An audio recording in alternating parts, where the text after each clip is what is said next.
Chapter 10. Karen explains to Drew. That night, Karen and Drew couldn't sleep. They had to talk. How did your house get so radioactive? That's the question, said Drew.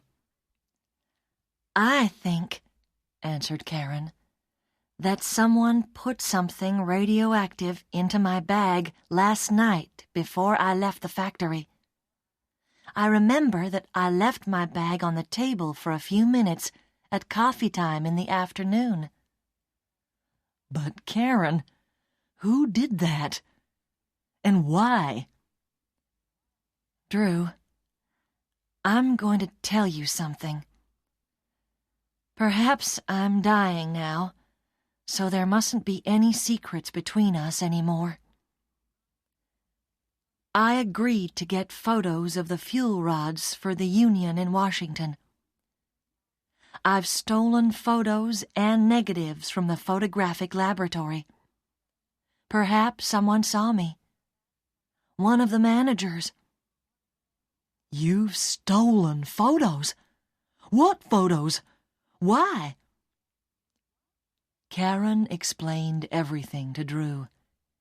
He was very quiet when she finished. In the end, he took her hand. Karen, this is very dangerous. I'm afraid for you. Perhaps someone does want to kill you. Didn't you think of that danger when the union asked you to do this? Why did you agree to do it? Because I care, Drew. Somebody has to do something. Why not me? I care about you, about Susan, about everyone who has ever worked at that factory. If the danger from radioactive dust doesn't stop, perhaps we'll all die. Don't you understand that? Yes, I understand, said Drew quietly. But I also understand that you're doing a difficult and dangerous job alone. You mustn't work alone anymore.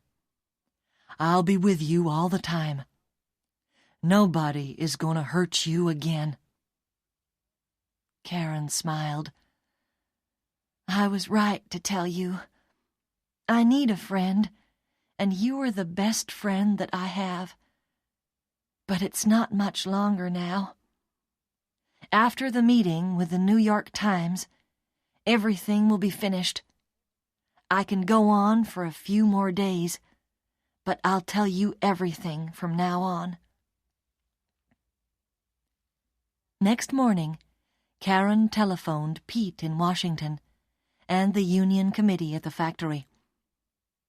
She told them about her house and that the managers were calling her a thief. From Washington, Pete's voice sounded angry and worried. The factory's managers are trying to sack you. Say nothing. Do nothing. We'll speak to them and tell them that we know what's happened to you. You must have medical tests, and we'll tell them that. Karen waited at Drew's house all day. In the evening, the phone rang. Miss Silkwood, said Mr. Bailey's cold voice. You and Drew and your friend Paula must go to Los Alamos for tests. The doctors there know all about uranium and radioactive dust. We've talked to the union. We will pay for the journey, and they will pay for the tests. But we know that you've stolen some uranium. That's why you were so radioactive. There's no other answer. The phone line went dead. Karen looked at Drew. You and I are going to Los Alamos for medical tests. But I'm sure now. The managers know. They know what I've really stolen. And they'll look for them while we're away. They'll tell everyone that they're looking for the stolen uranium. But they won't find anything.